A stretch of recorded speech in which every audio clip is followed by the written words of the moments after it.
It was supposed to be just another Monday at Willow Creek High. The same students flooding the halls, the same gossip swirling around lockers, and the same mean girls who ruled the school like it was their personal kingdom. But something was different that day. Something, or rather, someone, walked through the school's double doors who would change everything. Her name was Lena Kim, and she wasn't here to be noticed. She was here to start fresh, blend in, and keep her head down. But fate had other plans. Lena had transferred mid-semester. A new face in a school like Willow Creek was like blood in shark-infested waters. She was quiet, always wore long sleeves, and kept to herself. Her hair was tied back neatly, and she always looked focused, like she had 1,000 things on her mind. For most students, Lena didn't even register. But for a few, the loud ones, the entitled ones, her silence was an open invitation. An invitation to mock, to test, to humiliate. People like Bria, the queen bee of the junior class, couldn't handle someone they couldn't intimidate. "You too good to say hello?" Bria sneered one afternoon, cornering Lena at her locker. Lena looked at her, completely calm. "No," she said softly. "Just don't like drama." That was the first mistake, at least in Bria's world. She didn't want respect. She wanted fear. And Lena didn't give her any. Word spread fast.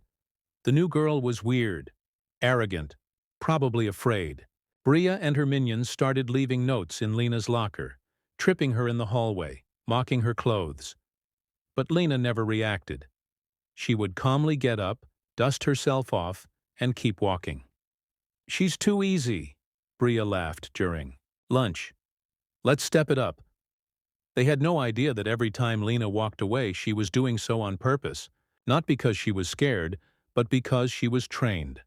For years, Lena had studied Shotokan karate under her grandfather, a decorated black belt from South Korea. She had competed in regional and national tournaments, breaking boards at age 10 and sparring with grown men by 15. But after her parents' messy divorce and her grandfather's sudden passing, Lena had promised her mother she would try to stay out of trouble, no matter what. Still, there's a limit to every calm heart, and Lena's was being tested, day by day. The breaking point came in gym class. Coach Simmons had left the students unsupervised for 10 minutes. That was all the time Bria needed. As Lena stood near the bleachers, tying her shoe, Bria sauntered over, surrounded by her usual entourage. "This your lucky shoe, Karate Kid?" she snorted, clearly mocking the rumors that Lena might know martial arts. "Heard you take karate classes. Gonna break a sweat or just pretend you're all zen?" Lena stood up slowly, met her eyes, and said with a calm but piercing voice, "You don't know what you're asking for." That only triggered more laughter. "What? You gonna roundhouse me?" Bria shoved her shoulder hard. Lena stumbled back but didn't fall. Then came the slap. A sharp, stinging slap across Lena's face. Time froze. The gym went silent. The air shifted. Lena closed her eyes. She had promised herself she wouldn't react. She had promised her mother she'd stay quiet. But this wasn't a joke anymore. This was an attack.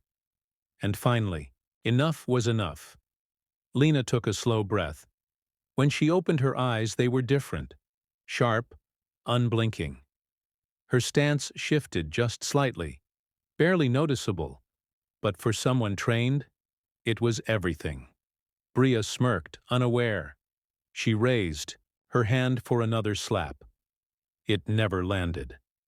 In a blur of motion, Lena blocked the strike, twisted Bria's wrist, and swept her foot, bringing the girl crashing to the mat with a loud thud. The gasp from the watching students echoed off the gym walls. Bria scrambled up, red-faced, ready to charge. But Lena was calm, focused, defensive.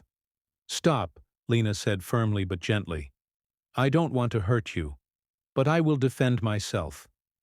Bria hesitated, Her instincts told her to run, but her pride told her to fight. She lunged.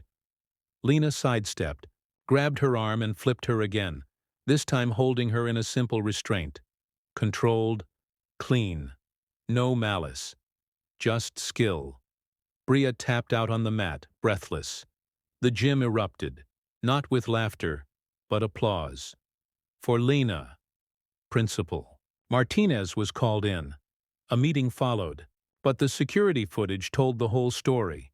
Self-defense. Precise. Measured. Non-aggressive until provoked. She could have hurt her much worse, Coach Simmons said quietly. She chose not to. Lena wasn't punished. In fact, a few days later, she was invited to help lead a self-defense class for other girls in the school. Bria never bothered her again. In fact, a few weeks later, she walked into that same class, quiet, humbled, and curious. Word about Lena spread fast, but not in the way gossip usually does. People didn't talk about how she flipped Bria. They talked about her discipline, her calm, her control. Even teachers took notice. The quiet girl who once walked alone now had a group of girls walking beside her, asking questions, learning, growing. Lena never changed her nature. She was still quiet, still kind, still wore long sleeves and kept to herself when needed. But she no longer walked with her head down. Because now, they saw her. Moral of the story: never mistake kindness for weakness or silence for fear. True strength doesn't boast. It waits, it endures. And when the time comes, it rises, not to hurt, but to protect. Real power is having the skill to destroy and choosing not to.